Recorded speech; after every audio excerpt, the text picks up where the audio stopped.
In the last video we had talked about atherosclerosis और अब इस वीडियो के अंदर हम बात करेंगे आर्टीरियोस्क्लेरोसिस के बारे में। अब आर्टीरियोस्क्लेरोसिस जो है वो नेरविंग होती है आर्टीरियोल्स की, राइट। अब व्हाट आर द रीजंस, क्यों हो सकती है ये? There can be the major many factors. For example the senile changes, age की वजह से जो चेंजेस आ रही होती हैं। इसके अलावा देयर में बी एसेंशियल हाइपरटेंशन। हाइपरटेंशन की वजह से हमारे पास क्या होता है कि जो एंडोथेलियम है उसके ऊपर प्रेशर बढ़ता है। जब टू मच प्रेशर होगा तो वो हमारे पास डिसफंक्शनल होना शुरू हो जाएगी और काफ़ी सारे लाइपोप्रोटीन जो है वो अंदर आना शुरू हो जाएंगे। ठीक है जनाब। और it may be due two diabetes mellitus. अब डायबिटीज़ मेलाइटस में आपको इस लेवल तक पता होगा कि प्रोटीन्स की ग्लाइकोसाइलेशन होती है। That can also cause the diabetes related damage to the arterioles, right? So these can be three major factors or major causes causing the arteriolosclerosis.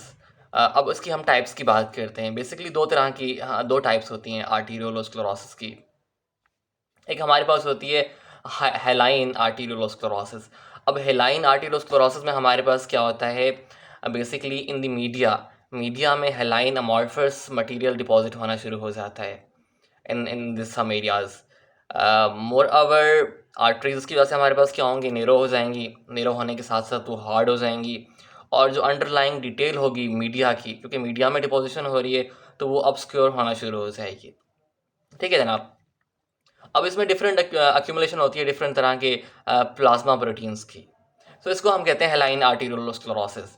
इसके अलावा एक और तरह की हमारे पास टाइप है आर्टीरियोस्क्लेरोसिस की, जिसको हम कहते हैं हाइपरप्लास्टिक आर्टीरियोस्क्लेरोसिस।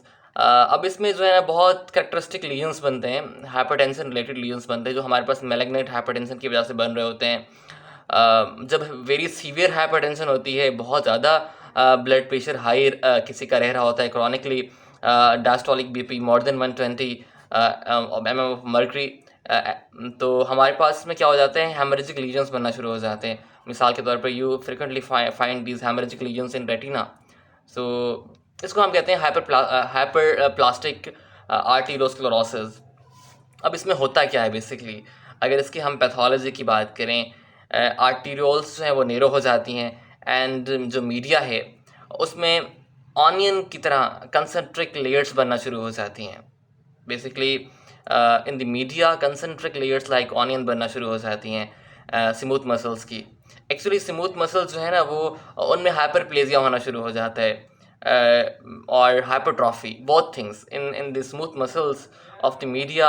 आपको वहाँ पर जो है वो हाइपरट्रॉफी और हाइपरप्लेजिया होना शुरू हो जाते हैं और वहाँ पर कंसनट्रिक लेयर्स ऑनियन की तरह बनना शुरू हो जाती हैं।